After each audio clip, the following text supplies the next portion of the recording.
So as photographers, we're often conditioned to believe that you can only find good photos in beautiful locations. The reality is the vast majority of us don't live in areas of natural beauty.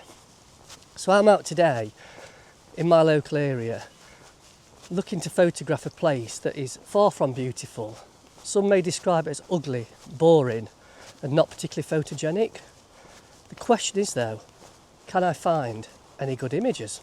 Let's go and find out. Well, I don't think we can get anything more ugly and unphotogenic as that. Well, I'm quite happy with that as a start. What's not to like? We've got a rustic old building, a little bit of wall graffiti, and I really like that danger live wires sign. I'm quite happy with that. Well, I have a thing for anything colourful. I do quite like to photograph barriers. We've got an assortment of colourful barriers here, so I quite like that.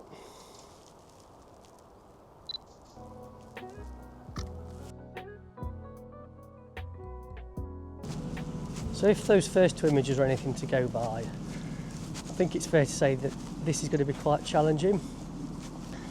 They're not going to win any awards, are they? That's for sure. But like a lot of amateur photographers, my time spent with the camera is limited, and I like to try and get out, even if it's just for a couple of hours once a week, so I can keep practicing and honing the skills. It's been very easy today, given I've only got 2 hours spare to go and take photographs, just to write the day off, which would have meant a whole week of not taking any photographs and not getting a chance to practice. Well, that was quite interesting.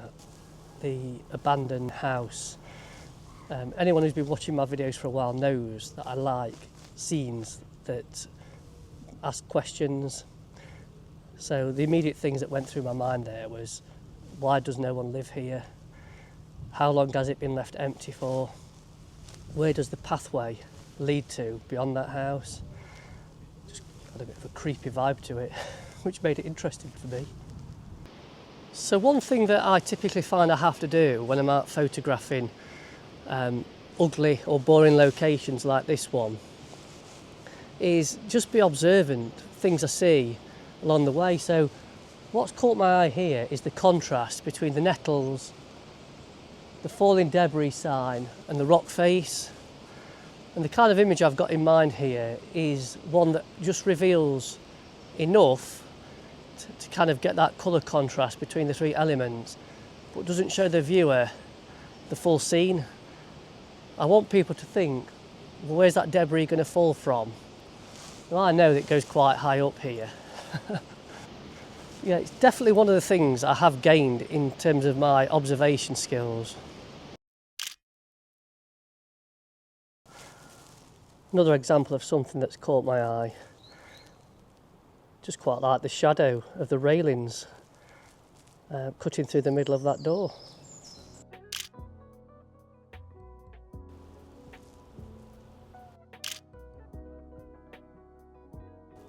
That's quite a nice contrast between the cold dark shadows of the road and the building on the left, and the buildings in the distance being hit by the sunlight. So I always come back from these kind of photo shoots with a greater sense of achievement and satisfaction, because I know every single image has to be worked hard for. I can't just point the camera at a beautiful location and let that do all the work for me. You can't beat a bit of humour in an image. I mean, that sign's got to be worth taking a photo of. Just do with a family of toads walking across the road now to complete it though. So I'm interested to know, would you have taken any of the photos that I've taken so far? Or do you think these are just plain weird? Let me know in the comments below. This has definitely caught my eye. I just like that row of houses. I just think they look interesting. Particularly the ones with the red and green door. And this broken fence too. Just adds a little bit of character. It's just a shame we've got no contrast. I took this photograph back in the summer, this same scene, in the late evening sunshine. The sun was illuminating the row of houses, so it made for a much more pleasing image. I'll show both of them on screen so you can see what I mean.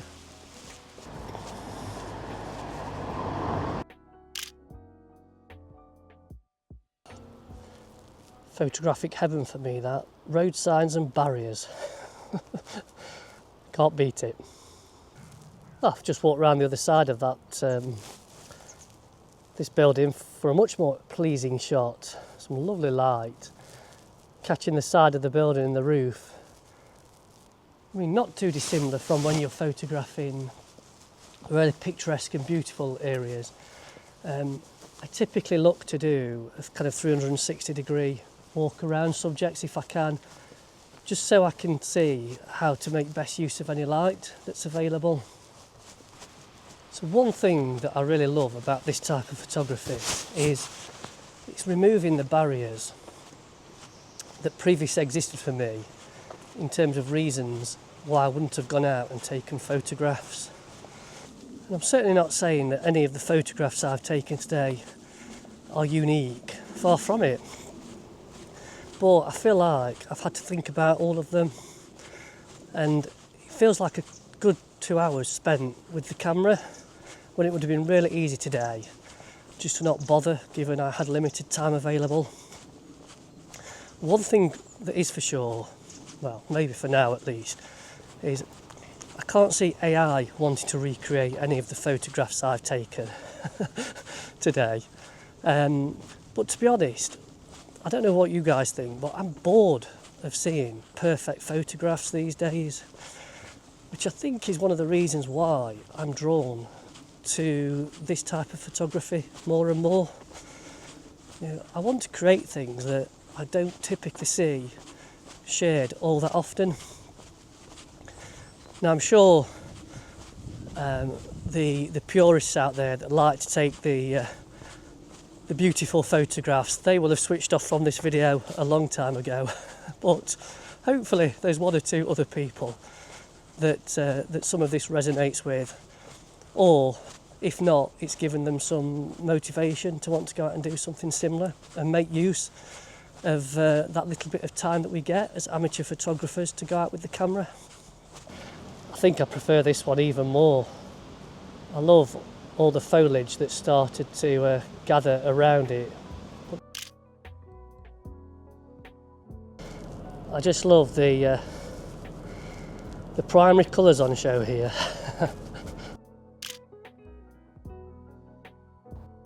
I just had to come back and get some photographs again of this caravan. Now it's got a little bit of sunlight on it. So I hope this video is giving you a little bit of food for thought. I would imagine that the vast majority of people watching it don't live in an area of natural beauty, but I'm sure you've got locations near to where you do live where you could kind of go and get similar types of photographs to the ones I've taken today. And even if you are lucky enough to live in an area that is naturally beautiful, why not challenge yourself from time to time to step out of that area and have a look at what you can find. So if you're already doing this type of photography, then let me know in the comments the kind of things that you like to photograph. And if you're not, I hope this video has given you a few ideas and the incentive to give it a go. So I'm off home now to go and thaw out. Cold today. Honestly, filming these YouTube videos in winter, it's not easy. I don't know why I didn't start this in the summer. It made much more sense. Okay, thanks for watching this one. I'll see you all on the next one. Bye for now.